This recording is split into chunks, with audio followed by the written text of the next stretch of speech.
Mheshimiwa Mkuu wa Mkoa, naitwa Mrakibu Mwandamizi wa Jeshi la Zimamoto na Uokoaji Elisa Mugisha, ni kaimu kamanda wa Jeshi la Zimamoto na Uokoaji mkoa wa Mwanza. Kama taarifa za awali zilivyosema, Mheshimiwa Mkuu wa Mkoa, sisi tulipokea taarifa za moto na tukafika hapa ndani ya dakika 9 baada ya kupokea taarifa tukawa tumefika.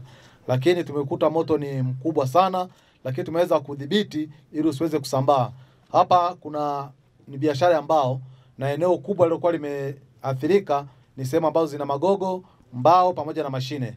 Lakini tumeweza kupambana kwa wakati tulivyoweza, tukazuia moto usisambae.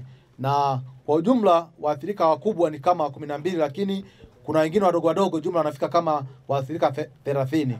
Japo soko hili lina watu zaidi ya 1000.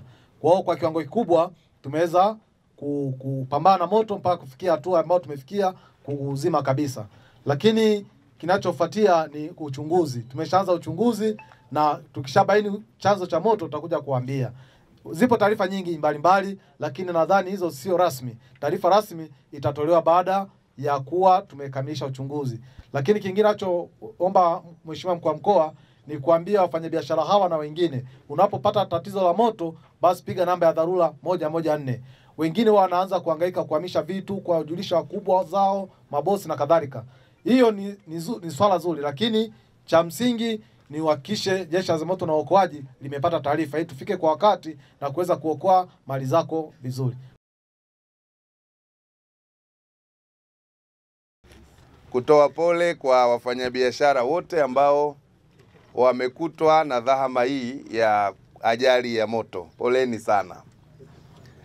Lakini pia nitumie fursa hii kuwashukuru sana wenzetu wananchi na wafanyabiashara ambao walipopata taarifa ya moto takriban saa 8, hususan mwenyekiti wetu aliona umuhimu wa kuijulisha mamlaka inayohusiana na zimamoto na uokoaji. Kwa taarifa ambayo imetolewa hapa, na hata mwenyekiti wakati ananieleza, kama isingekuwa ni uweledi wa Jeshi la Zimamoto, pengine sasa tungekuwa tunazungumzia ajali hii imewaathiri watu wengi sana. Lakini wao wanafahamu, kwa sababu ni misingi ya kazi yao, nini waanze nacho, nini wasifanye wakati wa zoezi la kuzima moto. Wakati ninapita hapo nikawa nauliza chanzo ni nini, kukawa na maoni tofauti. Kwa hiyo nikubaliane na niungane na kamanda wa zimamoto kwamba uchunguzi ufanyike ili tufahamu chanzo cha moto ni nini. Ukishafahamu chanzo, unaweza hata kujua hatua gani unazotakiwa kuchukua.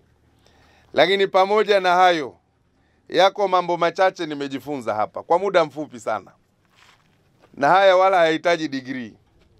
Jambo la kwanza niliuliza, hivi wafanyabiashara wana tabia ya kuwa na fire extinguisher katika maeneo yao? Kwa sababu haya maeneo yote yako connected na masuala ya moto, na biashara wanaoifanya pia ni rafiki pia wa moto. Lakini ikaonekana walio wengi hawana vifaa. Lakini hata wangekuwa na vifaa, kamanda akawa ananijulisha hapa wamefanya jitihada kubwa sana za kutoa elimu, lakini bado watu wengi nafikiri wanakuwa hawaamini kwamba inawezekana iko siku majanga namna hii yakatokea kwenye maeneo yao ya kazi. Kwa hiyo wamekuwa kidogo reluctant, kwa Kiingereza, kukubaliana na elimu ambayo inatolewa. Sio mara moja wala sio mara mbili Jeshi la Zimamoto limesha kuja hapa kukaa na wafanyabiashara kuangalia namna bora ya kuwaelimisha kuhusiana na masuala ya moto na uokozi. Lakini kidogo wafanyabiashara wa hapa, hilo kidogo limekuwa mtihani kwao. Sasa jambo jingine pia nilikuwa nauliza, hivi hawa wafanyabiashara wana bima? Tukianza kuulizana maswali ya namna hiyo, pengine majibu yake hakuna. Maana yake ni nini? Hasara za majanga zikitokea za namna hii, inawezekana kabisa hawa watu ambao wametajwa hapa karibu 30 wakawa wameathirika kwenye mitaji yao, wakawa wameathirika kwenye mashine zao. Kwa hiyo swala la bima ni swala muhimu sana. Ni lazima tuliseme. Watu wengi, hata wenye magari, mtu mwingine ananunua gari ya milioni 100, lakini anaenda kukata bima third party ili mradi tu trafiki akimsimamisha barabarani aseme, akimkagua aseme kwamba nina nini, nina bima, amruhusu kuendelea na safari. Lakini gari ikipata ajali hawezi kukompensate gari yake kwa sababu halikuwa hana bima kubwa, ana third party. Kwa hivyo kupitia tukio hili pia ni vizuri wale wengine ambao hawajakutwa na maafa haya kuzingatia taratibu na sheria, lakini pia kuzingatia ushauri ambao serikali inautoa. Mkuu wa mkoa anaweza akaja hapa akasema kuanzia leo tusifanye biashara mpaka mcomply na hizi taratibu, na ningeweza kufanya hivyo. Lakini hakuna haja ya kusema hayo kama kila binadamu mwenye akili sawasawa, ambaye anajua hili ndio eneo langu la kazi, ambaye anajua yako majanga mbalimbali yanayoweza kutokea, kama akitimiza wajibu wake. Sio lazima mkuu wa wilaya au mkuu wa mkoa aseme hapa wale ambao hawana zimamoto, wale ambao hawana bima. Taratibu zinatutaka tufanye hivyo. Kwa hiyo mimi ninawahamasisheni wale ambao wameona majanga ya namna hii, hasara kubwa zinazotokea, basi kujifunza kutokana na janga hili ambalo limetokea. Lakini jambo jingine muhimu, baada ya uchunguzi kukamilika, taarifa itaandikwa. Halafu wale wote ambao wameathirika na janga hili, serikali tutakaa nao, tutawasikiliza. Wako wengine wana madeni benki, wako wengine wana mikopo benki.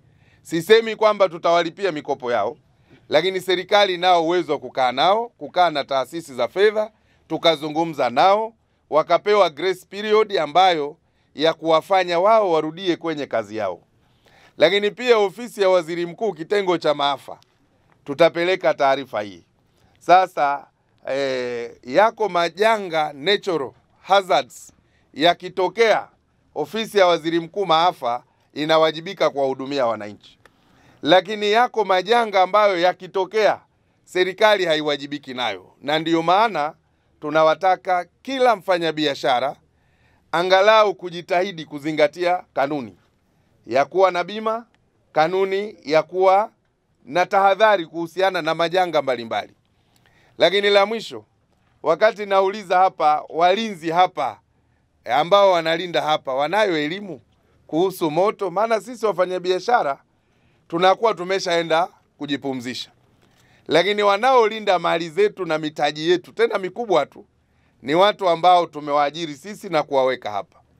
Lakini unaweza ukakuta wale eneo hili lote, hata kungekuwa na mitungi 2 3, pengine ingeweza kusaidia katika kudhibiti moto kabla huja enea.